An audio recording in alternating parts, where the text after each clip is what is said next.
नमस्ते साथियों, मैं प्रियदर्शनी मौर्य और ज्ञानेंद्री गोंडा से हूँ। साथियों, पिछले 2 वीडियो में आप लोगों ने संविधान का परिचय एवं 1 से 100 तक अनुच्छेद के बारे में जाना था। आज मैं आप लोगों को अनुच्छेद 101 से अनुच्छेद 200 तक के बारे में बताऊंगी। अनुच्छेद 101 स्थानों का रिक्त होना, अनुच्छेद 102 संसद की सदस्यता के लिए निर्भरताएं, अनुच्छेद 103 सदस्यों की निर्भरताओं से संबंधित प्रश्नों पर विनिश्चय, अनुच्छेद 104 अनुच्छेद 99 के अधीन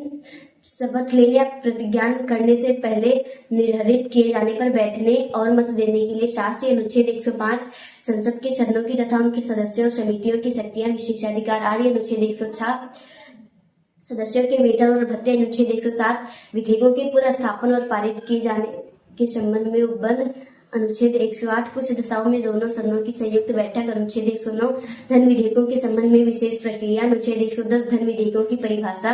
अनुच्छेद 111 विधेयकों पर अनुमति, अनुच्छेद 112 वार्षिक वित्तीय विवरण, अनुच्छेद 113 संसद में प्राक्कलनों के संबंध में प्रक्रिया, अनुच्छेद 114 विनियोग विधेयक, अनुच्छेद 115 अनुपूरक अतिरिक्त या अधिक अनुदान, अनुच्छेद 116 लेखानुदान, प्रत्यानुदान और अपवाद अनुदान, अनुच्छेद 117 वित्त विधेयकों के बारे में विशेष उपबंध, अनुच्छेद 118 प्रक्रिया के नियम, अनुच्छेद 119 संसद में वित्तीय कार्य संबंधी प्रक्रिया का विधि द्वारा विनियम किया जाना, अनुच्छेद 120 संसद में प्रयोग की जाने वाली भाषा, अनुच्छेद 121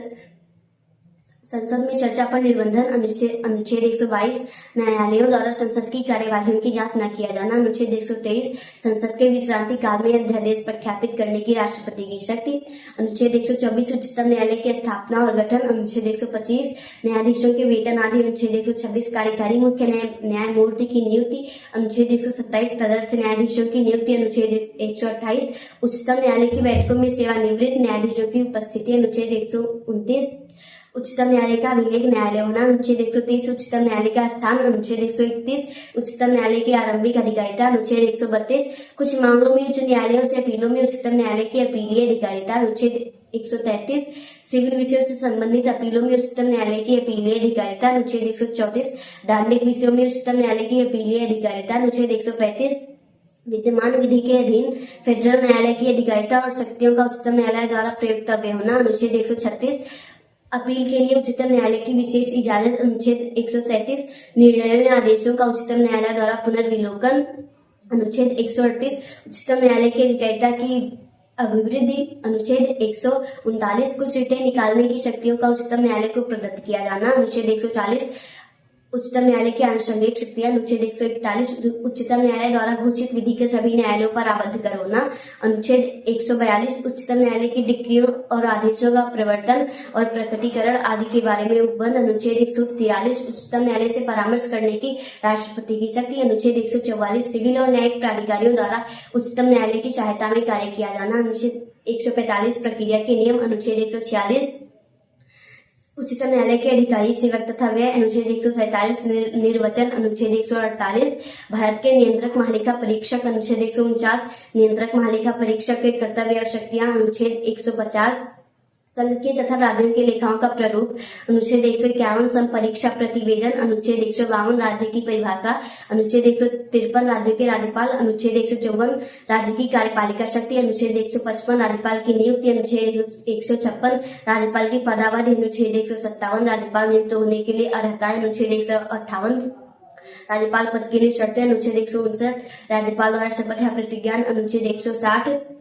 कुछ आकस्मिकताओं में राज्यपाल के कार्यों का निर्वहन, अनुच्छेद 161 क्षमा आदि की और कुछ मामलों में दंडादेश के निलंबन, परिहार या लघुकरण की राज्यपाल की शक्ति, अनुच्छेद 162 राज्य की कार्यपालिका शक्ति का विस्तार, अनुच्छेद 163 राज्यपाल को सहायता और सलाह देने के लिए मंत्रिपरिषद, अनुच्छेद 164 मंत्रियों के बारे में अन्य उपबंध, अनुच्छेद 165 राज्य का महाधिवक्ता, अनुच्छेद 166 राज्य सरकार के कार्यों का संचालन, अनुच्छेद 167 राज्यपाल को जानकारी देने आदि के संबंध में मुख्यमंत्री के कर्तव्य, अनुच्छेद 168 राज्य में विधान मंडलों का गठन, अनुच्छेद 169 राज्य में विधान परिषदों का उत्साधन या सृजन, अनुच्छेद 170 विधान सभाओं की संरचना, अनुच्छेद 171 विधान परिषदों की संरचना, अनुच्छेद 172 विधान मंडलों की अवधि, अनुच्छेद 173 विधान मंडल की सदस्यता के लिए अर्हताएं, अनुच्छेद 174 विधान मंडल के सत्रावसान और विघटन, अनुच्छेद 175 सदनों में अभिभाषण का या उनको संदेश भेजने का राज्यपाल का अधिकार, अनुच्छेद 176 राज्यपाल का विशेष अभिभाषण अभिभाषण अनुच्छेद 177, सदनों के बारे में मंत्री और महाधिवक्ता के अधिकार अनुच्छेद 178, विधानसभा के अध्यक्ष और उपाध्यक्ष अनुच्छेद 179, अध्यक्ष और उपाध्यक्ष का पद रिक्त होना, पदत्याग और पद से हटाया जाना अनुच्छेद 180, अध्यक्ष के रूप में कार्य करने की उपाध्यक्ष या अन्य व्यक्ति की शक्ति अनुच्छेद 181, जब अध्यक्ष या उपाध्यक्ष को पद से हटाने जाने का कोई संकल्प विचाराधीन है तब उसका पीठासीन न होना अनुच्छेद 182, विधान परिषद के सभापति और उपसभापति अनुच्छेद 183, सभापति और उपसभापति का पद रिक्त होना, पदत्याग और पद से हटाया जाना अनुच्छेद 184, सभापति के रूप में कार्य करने की उपसभापति अन्य व्यक्ति की शक्ति अनुच्छेद 185, जब सभापति या उपसभापति को पद से हटाने जाने का कोई संकल्प विचाराधीन है तब उसका पीठासीन न होना अनुच्छेद 187, सभापति और उपसभापति तथा अध्यक्ष और उपाध्यक्ष के वेतन तथा भत्ते अनुच्छेद 188, सदस्यों द्वारा शपथ या प्रतिज्ञान अनुच्छेद 189, सदनों में मतदान रिक्तियों के होते हुए भी सदनों की कार्य करने की शक्ति और गठपूर्ति अनुच्छेद 190, स्थानों का रिक्त होना अनुच्छेद 191, संसद की सदस्यता के लिए विधानमंडल की सदस्यता के लिए निर्भरताएं अनुच्छेद 192, निर्भरताओं से संबंधित प्रश्नों पर विनिश्चय अनुच्छेद 194, अनुच्छेद 188 के अधीन शपथ लेने से पहले निर्धारित किए जाने पर बैठने और मतदान करने के लिए शास्ति अनुच्छेद 195, सदस्यों के वेतन आदि अनुच्छेद 196, विधेयकों के पुनर्स्थापन और पारित किए जाने के संबंध में उपबंध अनुच्छेद 197, धन विधेयकों से भिन्न विधेयकों के बारे में विधान परिषद की शक्तियों पर निबंधन अनुच्छेद 198, धन विधेयकों के संबंध में विशेष प्रक्रिया अनुच्छेद 199, धन विधेयकों की परिभाषा अनुच्छेद 200, विधेयकों पर अनुमति। धन्यवाद साथियों, चलिए मिलते हैं अगले वीडियो में, तब तक के लिए जय हिंद, जय भारत, जय भारतीय संविधान।